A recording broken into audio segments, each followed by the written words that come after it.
Chapter 22. Family. When Corrine got to her front yard, she picked up a dry branch from the ground and held it over her head like a weapon. She pushed through the door and went straight to her father. He was still sitting in a chair in the kitchen. He looked very old, as if a layer of gray had settled on him overnight. Even his eyes were clouded and waxy like a blind man's. Severine was nowhere to be seen.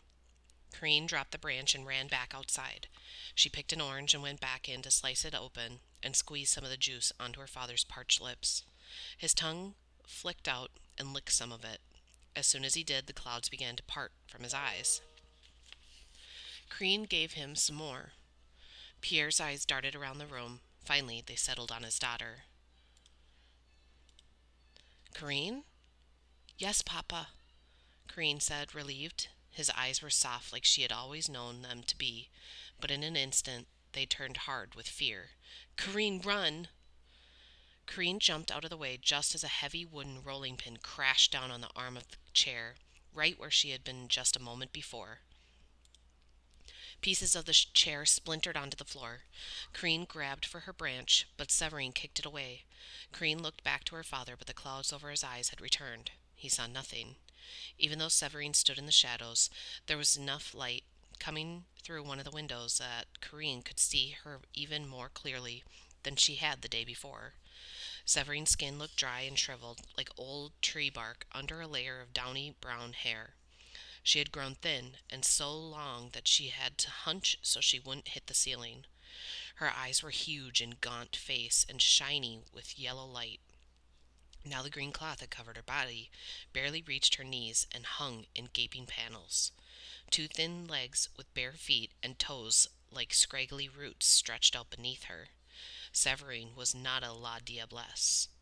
Only Corrine didn't know what other Jumbie she could be. I was wondering how long it would take you to come back, Severine said. You must have missed me, but now I'm not sure I want you around pestering me any more.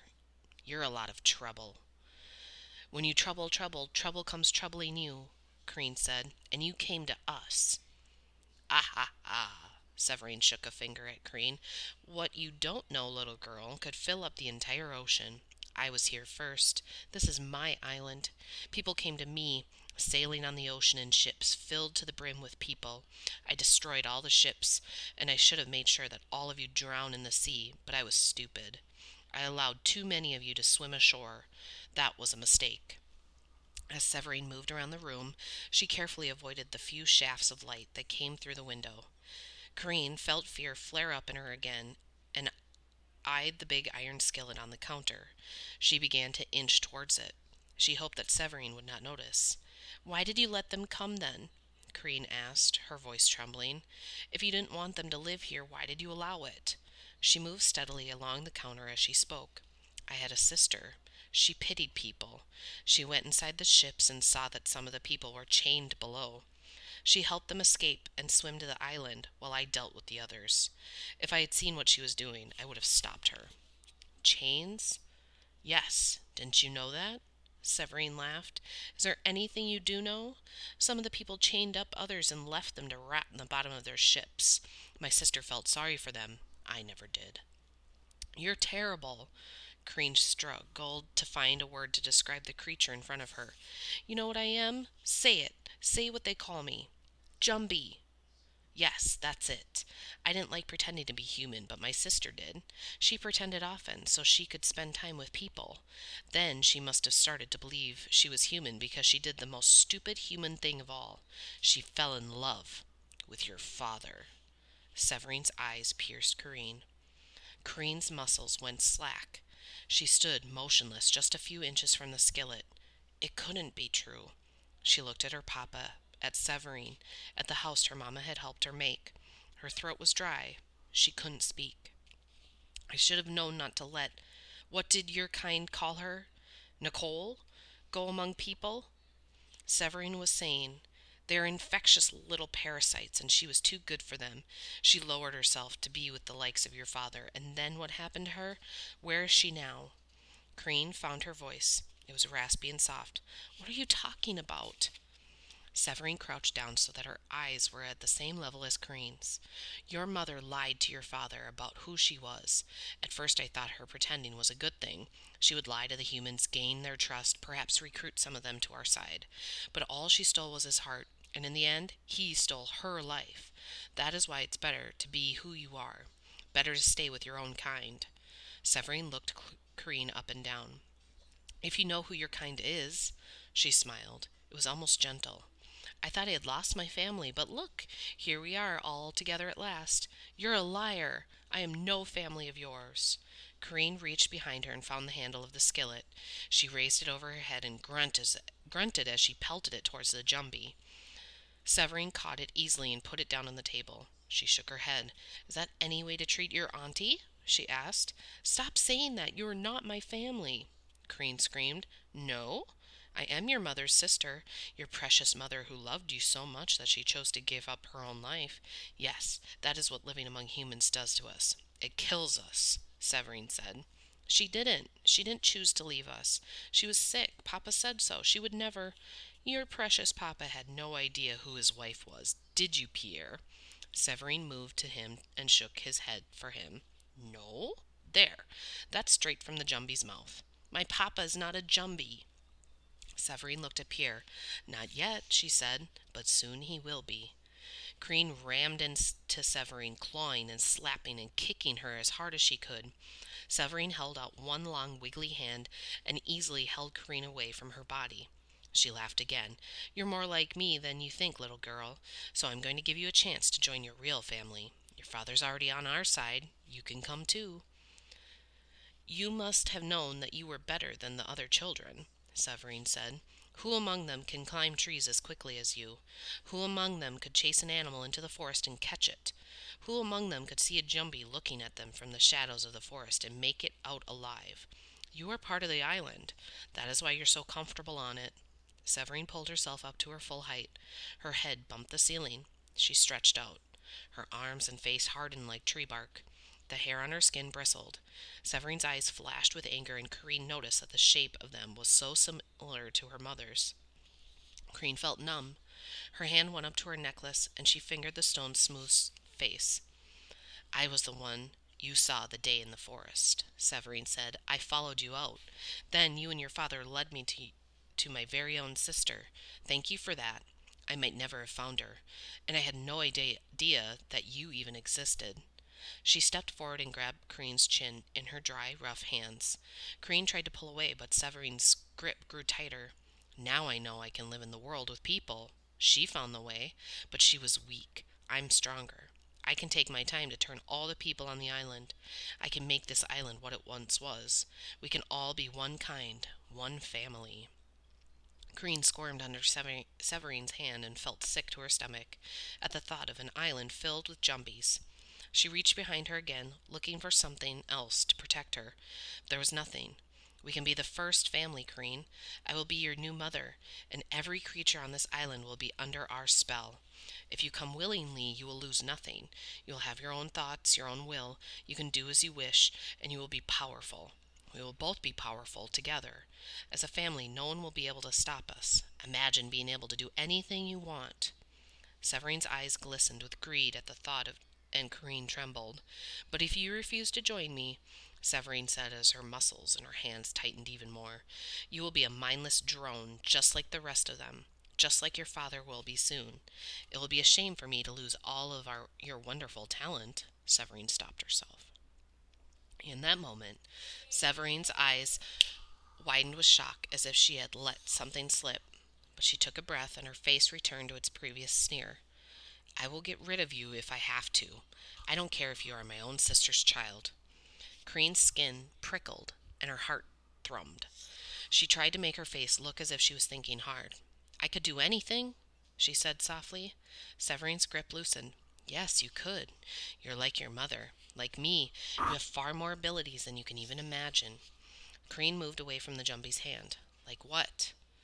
The bark of Severine's face twisted into a grimace that Corrine thought was meant to be a smile. I can show you. Severine came closer. As she did, her body shrank down a little. Corrine could see there was insects crawling up and around Severine's body. Hundreds of millipedes and centipedes, cockroaches, and beetles crawled in and out of the crags of her body.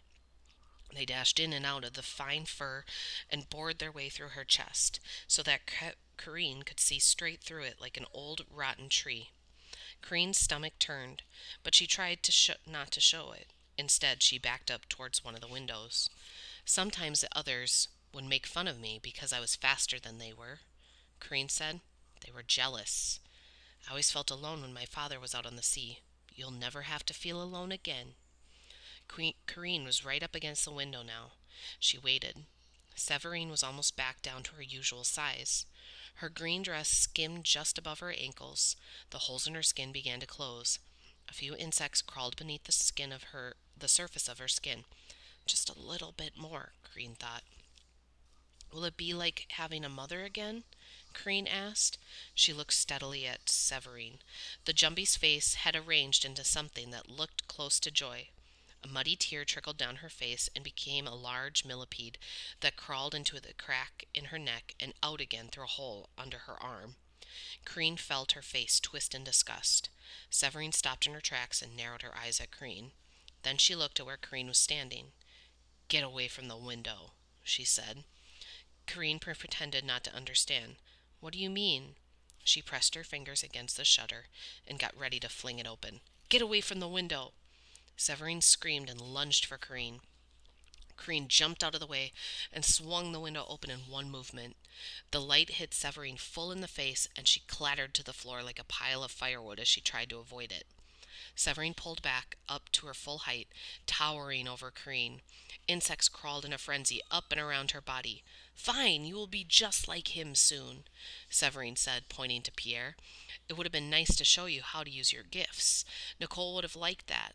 She should have taught them to you, but perhaps she thought you were too weak. It's a pity, Corrine. We could have been a family."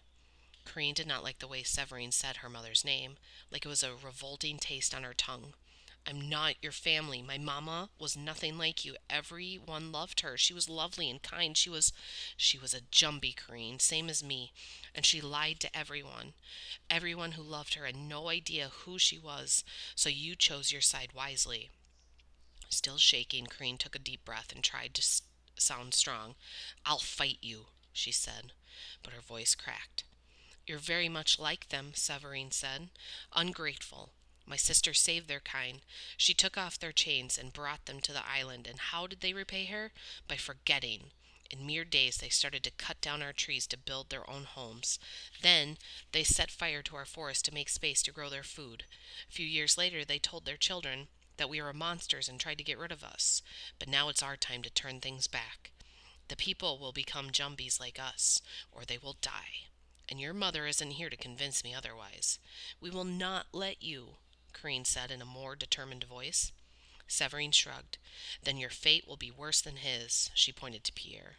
"I was right. You are more trouble than you're worth."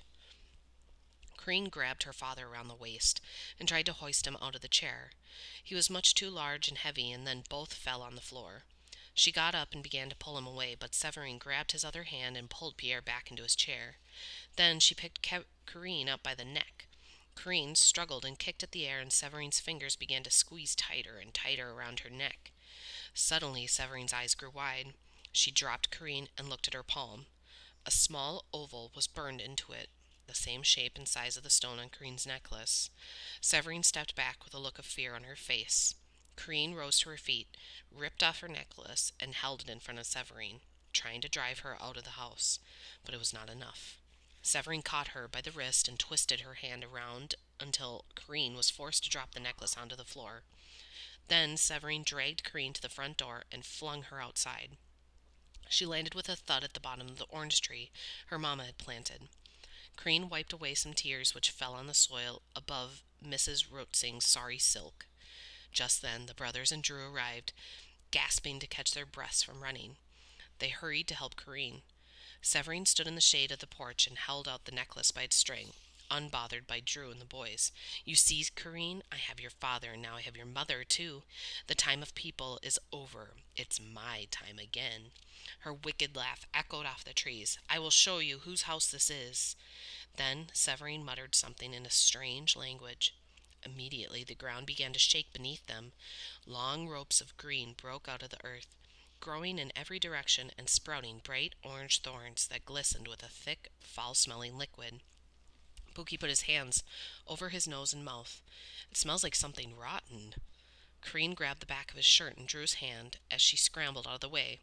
Malik had already started running for the road. The four of them barely had time to scramble out of the way as the thorn bush grew up and out, and the yard was completely blocked off from the road.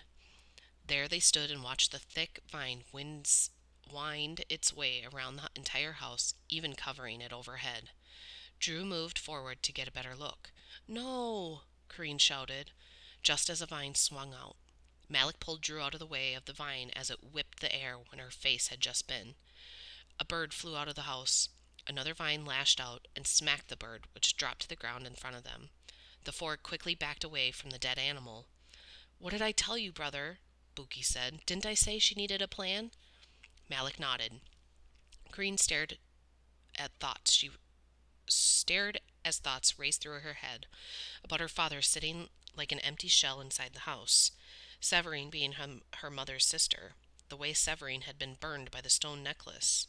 The brothers looked on as she clutched at the space on her chest where the necklace had been. Malik tugged at her clothes and tried to pull her away from the house. "What did she do to your father?" Drew asked. "He doesn't know me," Corrine said. Tears rolled out of her eyes and got soaked up by the dirt at her feet. "He looked like Papa, but he isn't." "We have to get out of here," Buki said. He took Corrine's hand and pulled her along behind him. "She says it's her island," Corrine whispered. "She says she's going to take it back." "What does she mean by that?"